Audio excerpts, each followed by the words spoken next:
I want to show you guys one of the coolest places I have ever been to. It's under construction still, but this is Big Iron. Big Iron Brewery in Pasco, Washington. This is built by Jim Osterloh, an amazing engineer and designer, and this guy is a maker at the extreme level. Everything that you see in here is reclaimed materials. These were beams and timbers that were going to be discarded or were discarded, and he salvaged them and turned them into really a work of architecture and art. So right now, I'm going to be showing you our little foundry setup that we have here. And this is my first time doing foundry work here at Big Iron. This is really cool. I started doing bronze casting about 3 years ago, and I realized that there was something really amazing that I needed to learn, and I needed to develop a skill set in for foundry work, because you can take anything and turn it into metal. If you can make a mold of it, you can turn it into metal. If it's wax, you can turn it into metal. This is an amazing process. And so I'm so glad that I have this opportunity to now develop a foundry production with Jim here.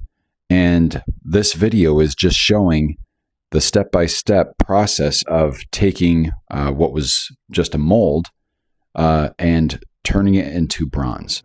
In some of my previous videos, I showed how I put together this wax tree for casting art. And now I'm cutting open the top funnel portion so that we'll be able to release the wax by melting it out. This is a very delicate process. I broke one of the molds on accident because I was trying to put a little bit too much pressure to release that top cap, and it just snapped. So I'm taking a torch here and melting out that funnel portion so that when we put it into the furnace, it doesn't have this plug that will keep the wax from flowing really, really smoothly. Because if the wax is heating up in the wrong spots too quickly and it doesn't have a way to evacuate, then it starts to crack the shell. And we do not want the shell to crack, because if the shell cracks, then bronze will leak out of it. So here we are putting the molds, the ceramic slurry molds, into a burnout kiln. And you can see already, look at that wax melting out. This is going to get up to about 1700 degrees. So all of that wax will melt out. There'll be nothing left in it. It's just a hollow shell. And that's making way for us to be able to pour the molten bronze into the mold. So if you could create a bronze thing, a sculpture, or maybe something functional, a doorknob, a door handle, what would you do? I'd love to hear what you would have to say in the comments. I'm taking some reclaimed material here. This used to be a grave marker. It was a sample grave marker for a funeral home in town, and it was just going to be like recycled. So I thought, hey, well, let's reclaim this. Let's turn it into artwork. You can see there's Russ. Kind of cool. Taking something that can be given new life. Something kind of poetic there, I think. So we are putting these bits of bronze into a crucible that is in this furnace that I made a couple years ago. And we're heating this up to 2000 degrees. And you can see right here that metal is starting to liquefy.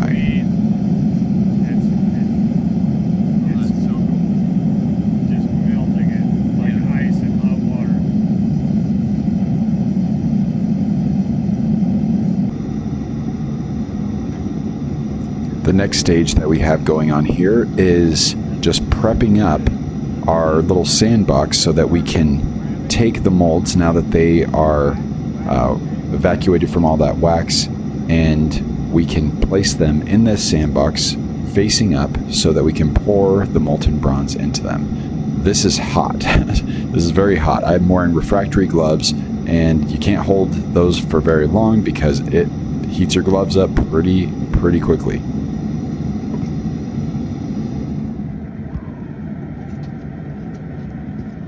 So what Jim just placed right there was a little form for the excess bronze to be poured into. And now we are lifting the crucible out of the furnace. And this is probably the scariest part to me, just because that's a lot of metal and it's very hot. And we want it to go well, and it did. Everything went well. This was a great bronze casting.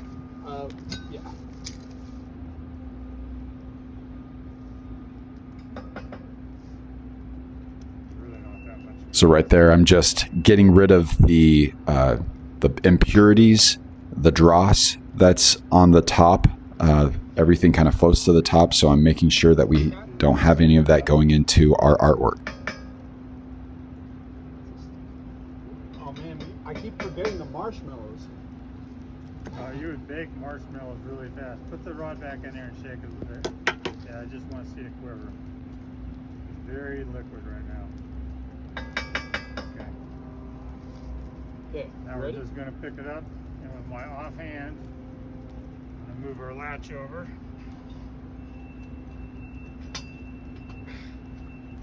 Okay, up. Okay, let's do the tall one first. So it's really important as we're doing this pouring of the bronze that we're synced up together. We're not fighting each other. We're going in the same direction.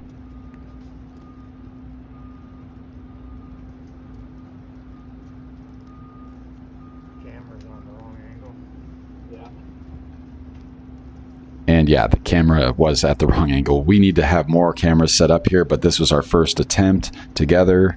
In the future, we'll be able to get better shots, and you'll be able to see more of that molten metal pouring. It's so beautiful. Okay, I think we need to top off these. Okay.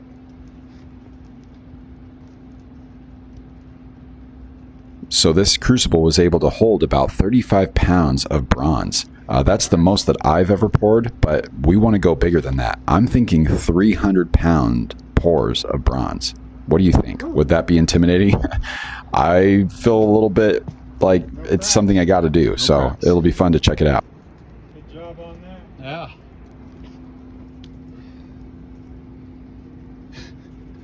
The only crack we had was from the one that I was trying to... Yeah, you just mishandled. We had enough in the melt, we could have done all three. Oh, definitely. So yeah, more than enough. Using a big crucible is really nice. And it didn't feel like... It felt strong, but it felt soft. Yeah. You know, in the clamp? Yeah. It's really amazing how I was able to get all this material together. I did some crowdfunding in my community for a sculpture that I'm donating to a public setting. And I was able to get some money from some other sources as well. I felt like I had to jump in and learn this stuff. I couldn't wait for it to happen. And everything has led up to this moment where now we can do some really amazing things and put bronze into production in the Tri-Cities, Washington. That's something that I've been dreaming of for many years. Nobody else has really been thinking about it, I felt, but suddenly I'm connecting with all these people who have this interest and who see the value in it. So Jim is a really great person to have on my team, or to be a part of a team with, because we can do some amazing things together here at Big Iron. So now that we've had a successful casting, I'm cutting off the different gates to these different pieces. They'll become works of art. And this is just such a great start for a new venture to create a foundry here at this wonderful location in Pasco, Washington. We are in art production and in functional fabrication and other things to produce. So follow along for more. It's getting exciting here.